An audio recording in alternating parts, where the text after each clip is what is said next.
Esto es Gente Común.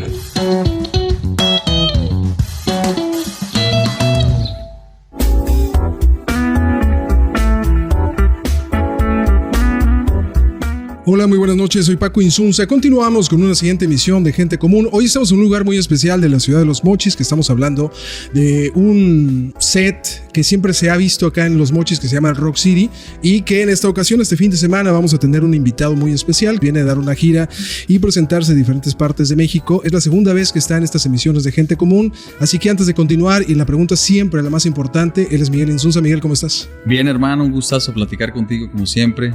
Ya nos habíamos acostumbrado a estar en el mar, ¿no? Uh-huh. A platicar con los pies llenos de sal.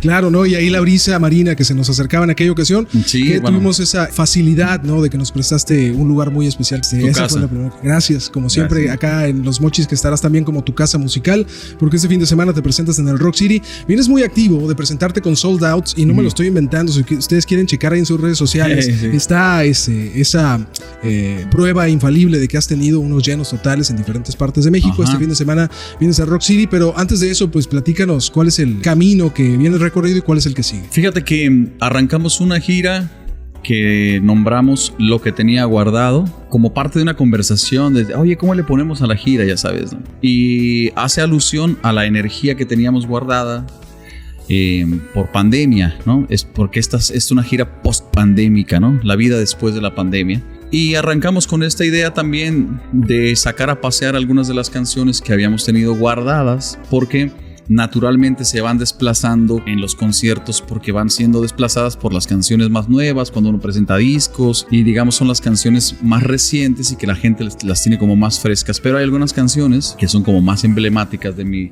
o más representativas de mi trabajo, que la gente estaba queriendo escuchar. Entonces dije, tenemos que rearmarnos con esas canciones nuevamente y volver a poner esas historias y hacer un repaso, porque además yo venía de hacer una celebración de 20 años de carrera, de hacer una pequeña gira con un formato de banda, etcétera, y se nos antojaba rescatar muchas de esas cosas. Y además tenía como que una especie de alusión a lo nostálgico también, de alguna manera, ¿no? Y entonces lanzamos esa gira y que comenzó este año, y prácticamente todas las fechas han estado sold out. Algunas las alcanzamos a publicar porque se venden sold out con una semana de antelación, etcétera, pero casi todas han estado respondiendo muy bien. Y yo creo que mucho tiene que ver con que también la gente tenía guardada una energía pues de celebración, ¿no?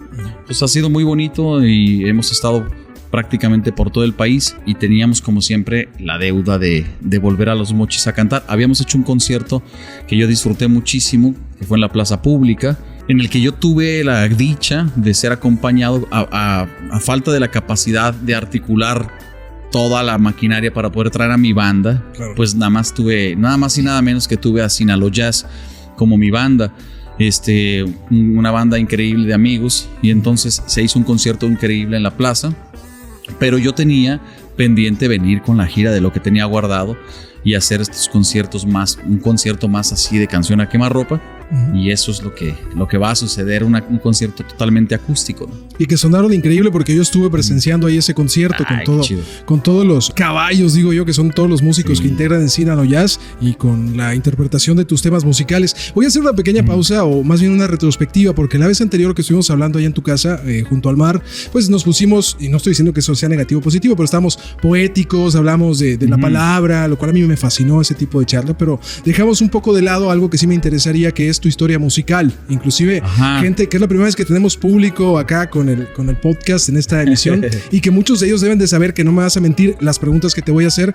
¿Qué escuchabas en tu casa? ¿De dónde salió la memoria musical que había en tu casa? ¿Qué sonaba y que dijiste, aquí hay música, cuando estabas muy pequeño? Fíjate que, bueno, yo vengo de una familia, o de dos familias muy musicales y muy bohemias. Mi padre toca la guitarra, cantaba también en su juventud.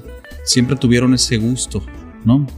Pero además fueron muy melómanos. Yo siento que fue circunstancial, por ejemplo, que mi padre estudiaba en Chihuahua, y entonces allá tenían acceso a música que había que traer desde Estados Unidos, ¿no? Y tenía un grupo de amigos que eran coleccionistas de música, y tenía un grupo de melómanos, ¿no? Antes la raza se juntaba para comprar un disco. Entre 2 o 3 personas compraban un disco y luego le sacaban copias. Un ritual que ahora no está tan presente. Un ritual que no está presente, pero también justipreciaba la música. Porque decías, oye, voy a comprar este disco, que es el formato original, no lo podemos tocar, lo vamos a grabar, y cada quien con cassettes, ¿no? Entonces hacías el formato de a pie casi, y guardabas, porque se documentaba eso.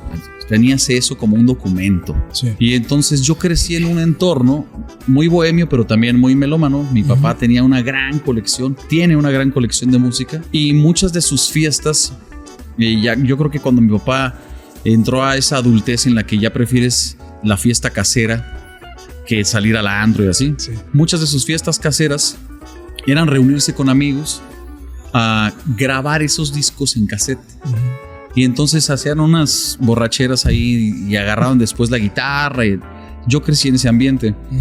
Y había cosas que eran bastante inaccesibles, digamos, para la radio en general, digamos, porque yo sé que aquí en Los Mochis había estaciones de radio que transmitían, y me acuerdo además, música en inglés, y siempre tuvieron como que estaban más cerca digamos, de una selección musical que estaba en Estados Unidos, ¿no?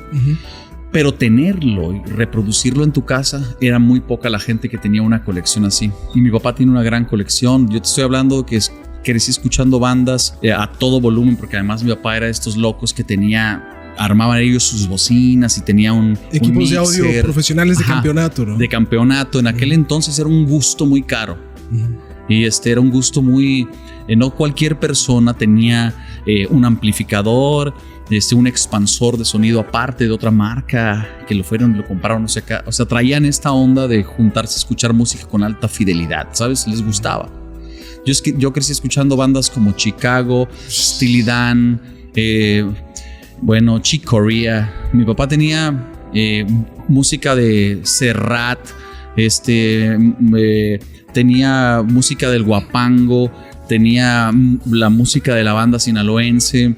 Tenía una amplia colección de música, pero una buena parte de esa música era muy inaccesible en su tiempo. No, ahorita le pones y lo encuentras en todos lados. Pero entonces yo crecí en ese entorno, y yo creo que la pulsión musical viene de ahí. O sea, viene de que, por supuesto que cuando eres un niño, tu cerebro celebra la música como si fuera pirotecnia, ¿no?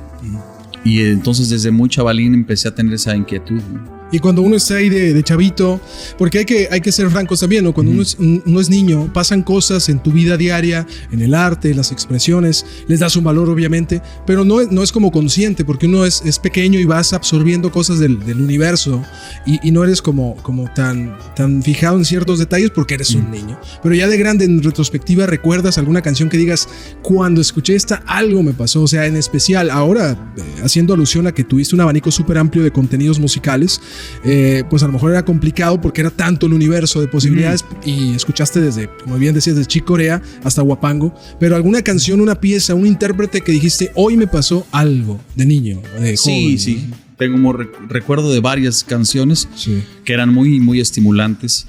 Yo, por ejemplo, recuerdo de un armonicista que se llamaba Lee Oscar, que tenía una pieza que se llamaba, creo que Bajo la lluvia. Y es un tipo que tocaba la armónica alucinante, pero yo esperaba pacientemente un momento en el que había un solo increíble, ¿no? Otro que recuerdo era otra pieza de Chuck Mangione, que, o sea, arrancaba, era casi progresivo, ¿no? Era como jazz progresivo, ¿no? Era un trompetista increíble que tocaba con esta trompeta que se llama Flugelhorn, que es un poquito más amplia la campana, y tiene un sonido bien pastoso, muy rico. Y también esperaba momentos, recuerdo así como que ahí viene, ¿no? Y también recuerdo lo que tenía que esperar para regresar el cassette y volverlo a escuchar. Entonces, imagínate el valor que le dabas tú a una reproducción. Así es. O sea, o le pones atención ahora, o va a haber que hacer un cuentazo para regresarla, ¿no? Y si tienes que voltear el cassette para buscarla y todas estas cosas, ¿no? Entonces sí recuerdo también, por ejemplo, recuerdo muy claramente la primera vez que escuché Billie Jean de Michael Jackson, y le pedí por primera vez a mi papá, que mi papá viajaba entonces a México, que me trajera por favor un cassette de Michael Jalándole Jackson. el pantalón, por favor, papá. Y lo trajo, el cassette de Michael Jackson. Entonces yo alucinaba con ese cassette, ¿no? Entonces sí, o sea, bueno, aquí tenemos un doctor en psicología y a lo mejor nosotros, y aludo a esto porque a veces nosotros creemos que lo que no estamos razonando, digamos, no tiene un valor más fuerte, pero tenemos un inconsciente muy potente y eso se manifiesta también más adelante. Y yo siento que mi inconsciente ya se estaba alimentando y sacando cuentas y haciendo cálculos que después dijeron, esta droga que acabas de probar te va a gustar. Te va a gustar más adelante y la puedes encontrar aquí. Y gran parte de mi caminar musical ha sido a través de ese estímulo de placer. O sea, yo he sido un hedonista desde que comencé a hacer música. Siempre ha sido eso lo que ando buscando. Y después de esa parte, porque uno va dándose cuenta y hoy lo haces en esa misma retrospectiva que seguramente la hiciste mucho tiempo, en algunos otros momentos, donde dices, esta canción me tocó, este tema me hizo algo, un clic interno. Pues luego viene la decisión de decir, quiero hacer esto yo, porque una cosa también, mucha gente ha vivido toda su vida amando la música, todo tipo de música, siendo como tu papá, recolector de piezas musicales, pero al final pues la vida los lleva a otros lugares, pero que tú dices, yo quiero hacer esto también, ¿no? ¿Recuerdas ese punto de inflexión?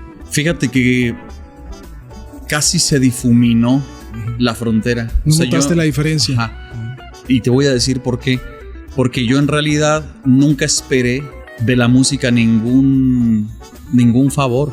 O sea, yo hacía la música, comencé a tocar en un café y pues ni me creía que estábamos, por ejemplo, conquistando público. O sea, me parecía como que era de chocolate, ¿no? Veíamos la industria de la música muy lejos. Comenzaba incluso la industria de la música independiente. A mí me tocó ser un habitante de la música independiente cuando comenzaba. Pero no nos dábamos cuenta de que eso estaba sucediendo. Yo tenía una banda que se llamaba Cuerdas y Madera. Claro. Y con mi grupo grabamos un primer disco que era de chocolate, pues obviamente era de juego casi. Sí. Pero eso empezó a ser público. Y empezamos a tener, a llenar espacios y foros en los que nos presentábamos. Entonces no nos dábamos cuenta de que estábamos comenzando una carrera de música independiente. Yo estaba estudiando la carrera de periodismo y comunicación y yo decía, pues esto lo hago de hobby. Pero luego el hobby comenzó a tomar más peso. Recuerdo un día que mi padre fue a un concierto tuyo. Ajá. Y dijo, yo ya tiré la toalla, se me hace que va a ser músico. Que lo expresara mi papá o que se atreviera a decirlo él, a mí me hizo tomar conciencia de que probablemente sí estaba yo acercándome ya mucho mar adentro, pues. Sí, y tú ya tenías el agua hasta la cintura y no te habías dado cuenta. Yo pensaba que andaba chapoteando y probablemente ya estaba más adentro de lo que ya no... De esas veces que estás nadando y dices, ay, no tocan los pies, pero por aquí ando todavía bajito, y cuando caes en cuenta ya vas. Así me pasó a mí. Y entonces empezó a ser redituable de alguna manera la música mucho tiempo después. Pero yo ya me había hecho a la idea de que si voy a vivir así como monje franciscano, pues ni modo. O sea, porque dije, prefiero una vida sencilla pero haciendo música. Y después fue que mi actividad comenzó a ser un poco mejor remunerada. Pero en un principio, pues francamente era un poco hippie la onda, ¿no? ¿Qué es el riesgo que gente que se enfoca o ve o siente que le engancha el campo expresivo? Es el riesgo que a veces no toman, que uno dice, pero lo tengo que vivir así y lo voy a hacer, ¿no? Exactamente. O sea, yo preferí eso a cualquier otro oficio. Dije, saqué un poco cuentas. Obviamente, chamaco, ni sabía lo que después la vida me iba a demandar a mí a nivel productivo. Pero dije, no, está bien, con eso la armo, haz de cuenta, ¿no? Tenía algunos referentes. Yo me acuerdo que tenía un amigo que tocaba covers en unos cafés, y tocaba cover en un café a esta hora, y luego te tocaba como en 3 o 4 cafés al día, ¿no? Ya este vato trabaja 4 horas al día y ya mandó a sus hijos a la universidad y todo. Y dije, se puede. Si yo lo que voy a hacer es cantar covers, estoy dispuesto.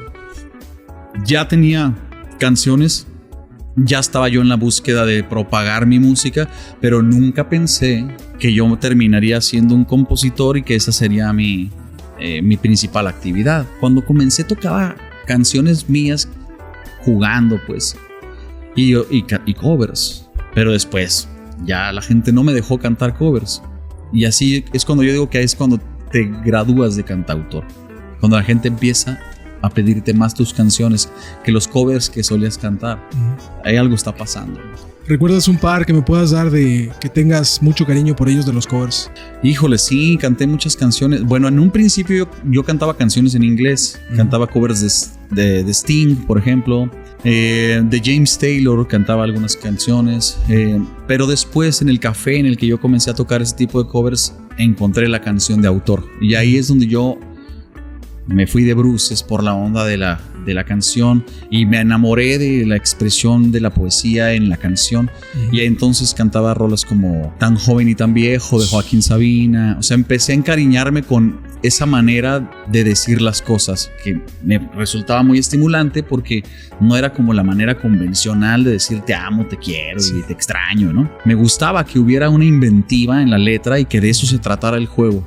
Y ahí pues comencé a cantar algunas de esas rolas, ¿no? Cantaba canciones también de Joan Manuel Serrat en mis versiones, que francamente eran versiones quizás para ese momento pues no sonaban tanto a ese sonido de canción de autor, porque pues yo venía de cantar More Than Words, de cantar esas rolas, ¿me entiendes? Claro. Entonces las freseaba un poco.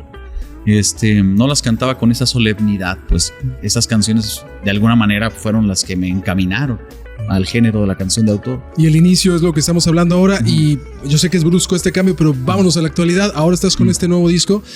¿Y qué cosas crees que conservas de esos comienzos en este disco que tienes en vivo?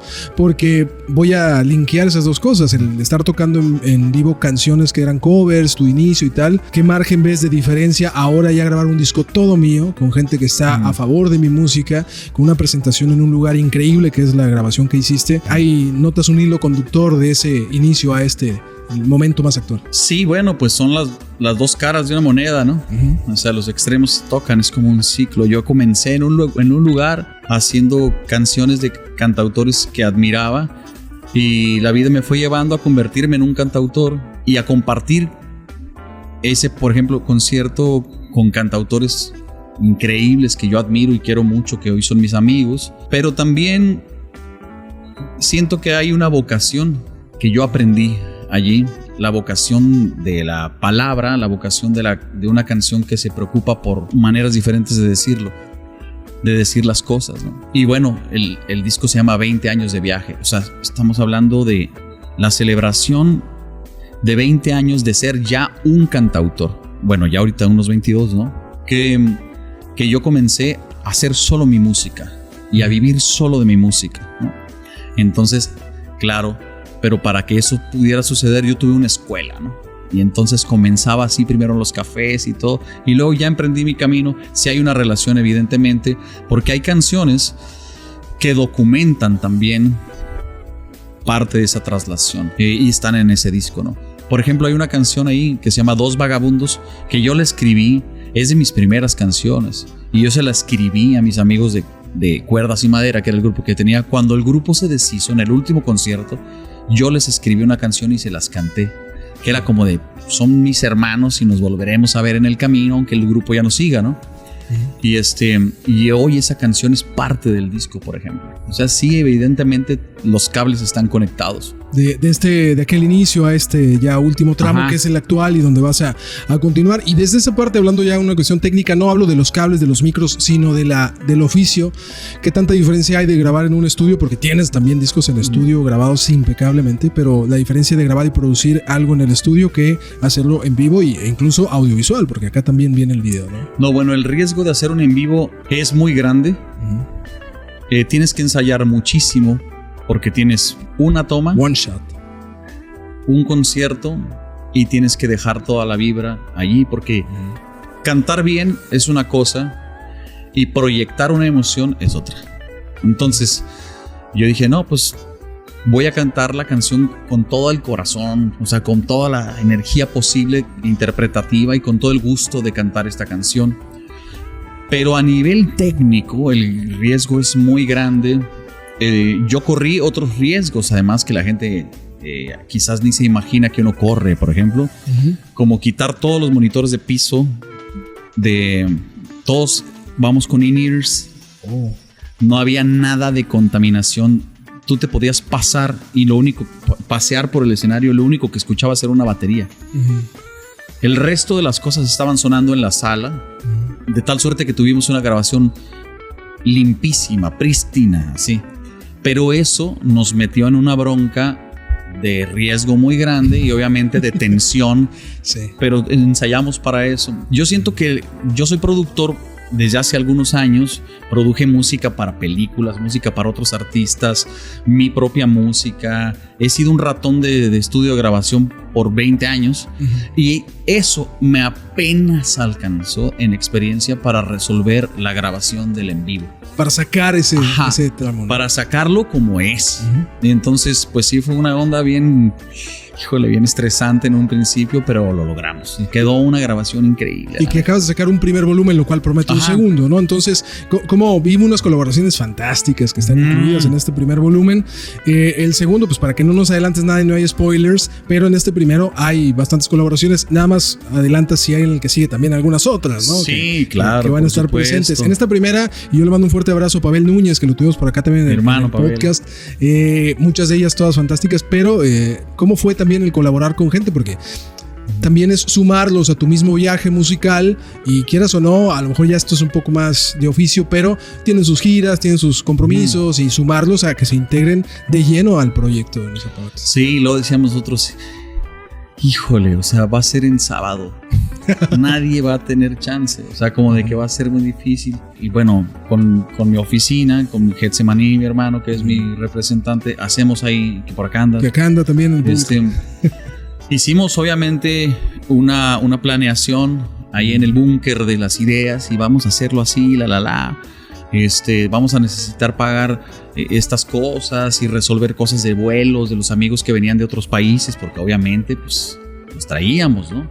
Y había todo un esfuerzo de budget, de presupuesto, de muchas cosas para poderlos articular, porque fue llamarles y decirles, esto va a pasar dentro de 5 meses. ¿Apartas la fecha? Sí, ok, bueno, entonces ya. Para que la gente sepa que no es nada más que la gente se sube, los cantantes y los artistas se enchufan y a tocar. No, señor, hay una cuestión de logística que puede partirles la cabeza a cualquier empresario. Aquellos que piensan que nada más es subirse a tocar, tiene una logística infalible si quieres que salga bien, ¿no? No, y los estás invitando a grabar.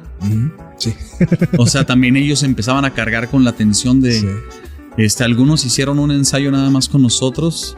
Y en otros casos yo iba y ensayaba con la guitarra, pero esto va a sonar con una banda, ya no había tiempo, ya sabes.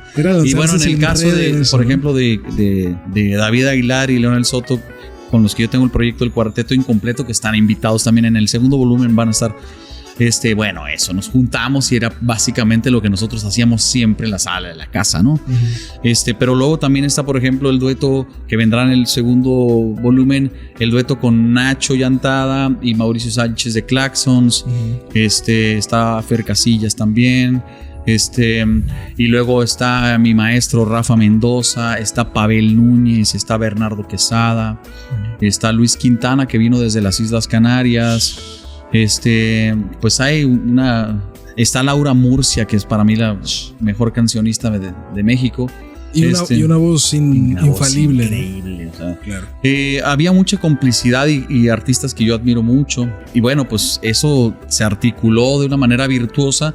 Cuando yo terminé el concierto dije, bueno, lo importante era que nosotros viviéramos esta celebración porque a nivel de ritual nosotros la necesitábamos, ¿no? Necesitábamos decir, llegamos hasta aquí. La vida nos regaló la capacidad de poder presentarnos en foros como el Lunario o como el Teatro de la Ciudad, que es donde grabamos que es un escenario maravilloso. Es después de Bellas Artes, quizás es el teatro más importante del país y más bello. Y bueno, un día nos llevó la vida a poder presentarnos en este tipo de espacios y que la gente y la tribu de amigos que nos sigue vayan y disfruten. Dije, tenemos que disfrutar esto.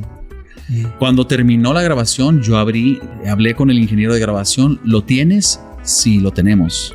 Qué vértigo terminar eso, es decir, como un parto, ¿no? ¿Cómo está? ¿Lo tienes? Sí. ¿Y qué tal suena? No lo he abierto.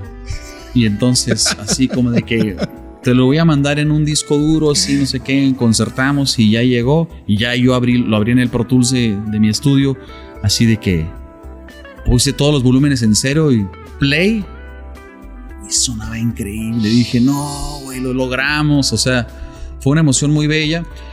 Pero después venía toda la postproducción de articular todas las cámaras y todo este sync y todo. Bueno, eso se tarda un buen.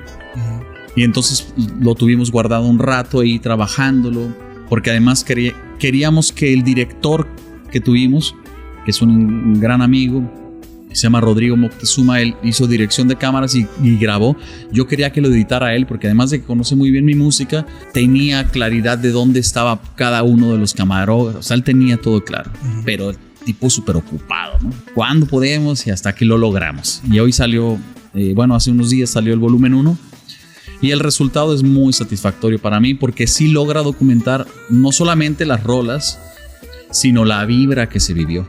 O sea, sí es así como que entras nuevamente en la experiencia. Yo lo escuchaba y decía, wow, o sea, sentía la emoción de la noche, ¿no? Y ya cuando lo mezcló mi carnal entrañable, cómplice de muchas de las batallas de audio que yo he vivido, que es John Gibe, que es un increíble ingeniero, es quien lo mezcló. John está viviendo en España y estaba trabajando con Caifanes, en la gira de Caifanes. Y ahora está con Ana Torroja, toda la gira con Ana Torroja. Entonces también articularnos con los amigos que todos están ocupados, pues está necesariamente coordinado para poder que quede de la manera en que se necesita. Pues el volumen 2 ya se presentará, pero antes de despedirnos, porque el tiempo premia, ¿dónde pueden checar ya este trabajo? ¿Lo tienes en las redes? ¿Lo vas a tener ya publicado? Está en todas las plataformas de audio, Spotify, Deezer, Google Play, todas. Lo acabamos de estrenar en el YouTube y está un video completo de todas las rolas y están rola por rola. Sí. Lo pueden encontrar y yo armé una playlist ahí en mis redes Miguel Insunza en el YouTube y ahí se pueden echar un clavado. Yo se los recomiendo con audífonos y si tienen una buena pantalla en casa, la verdad que sí, la experiencia está chida. Y bueno, pues vamos a continuar la gira. Nosotros vamos a queremos armar una gira por festivales con este proyecto, el del 20 años, en este formato de la banda, ¿no? Porque además unos músicos increíbles. Estaba Orestes Gómez en la batería, que es increíble baterista. Todos son figuras del jazz y del hip hop. En el caso de Orestes, del trap. Sabino Paz desde Argentina. Tomás Krum, pianista chileno, brutal también.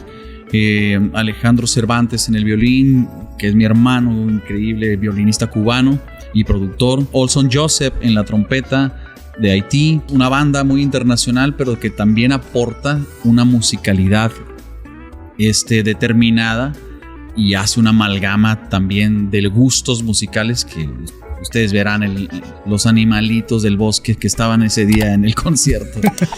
Sí, para que no se lo vayan a perder. Miguel, tocas este viernes, que es también gracias a las instalaciones del Rock City. Escenario. Y para quienes te van a ver este viernes, que al final puede que este video lo vean después de que ya te presentaste, pero estoy muy seguro que es un formato, una energía, una manera de presentarte que la vas a hacer y la sigues haciendo en la carretera, ¿no? Este es más solo con la guitarra desnuda contigo y con ahí algunos arreglos y etcétera, ¿no? Sí, este concepto de concierto es mucho más bohemio, es de canciones a quemarropa, me gusta decirle a mí, porque es así, cuando te cantas en cortito, que es lo más parecido a estar en una fogata, nada más que aquí no podemos prender lumbre porque nos cae protección civil. Sí. Pero ese es el espíritu, es la lunada, es la bohemia.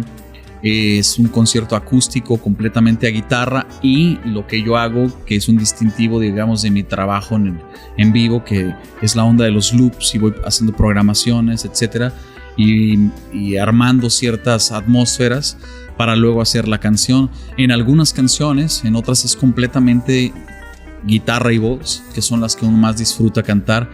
se defienden bien a guitarra y voz porque obviamente que también tienen una carga de honestidad y de verdad. Por supuesto. Entonces, mucho del concierto también tiene esta onda medio confesional de hacer las historias de las rolas y de involucrarnos todos, o sea, de conectarnos a la bohemia, ¿no? Que también ese es un feeling que es bien chido. O sea, yo creo que además de esa comunión guitarrística lunera, es de donde viene el espíritu del cantautor, de esa comunión, de ese estar juntos echando rolas. Con la ejecución y en un contacto muchísimo más próximo. Sí, con la este gente lugar que está súper compacto, eso es muy rico. Esto va a ser muy bohemio. Nos vamos a encontrar en el Rock City. Pues Miguel, muchísimas gracias, te deseo la mayor de las suertes. Gracias, como siempre es un placer estar platicando. Pudiésemos platicar horas y horas y horas. A veces la tecnología no nos da, se nos llena la memoria de los equipos, las cámaras comienzan a calentarse, pero la vez pasada que tuve una oportunidad por ir a la playa, yo creo que platicamos 3 veces más fuera de cámara que en la cámara, lo cual habla también de la dialéctica que se puede tener con gente como tú. Yo respeto mucho tu trabajo y también, sobre todo, verte en el campo de lo personal. Te agradezco mucho. No, hombre, pues yo me disfruto mucho, como siempre, la conversación contigo porque eres un gran conversador, pero también eres un gran melómano y un gran periodista musical. Un gustazo, carnal. Muchas gracias. Y seguirás, nada más como para concretar, aunque esté en sold out, pero ¿a dónde vas después de aquí para recordar? Vamos a estar en Villahermosa, que también ya está sold out. Después tenemos Ciudad de México. No, perdón, vamos a Colombia. Tengo Medellín y Bogotá. Y luego regresamos para hacer Tlaxcala, Cuernavaca, Querétaro, Ciudad de México. Pues ahí está la lista medio nutrida.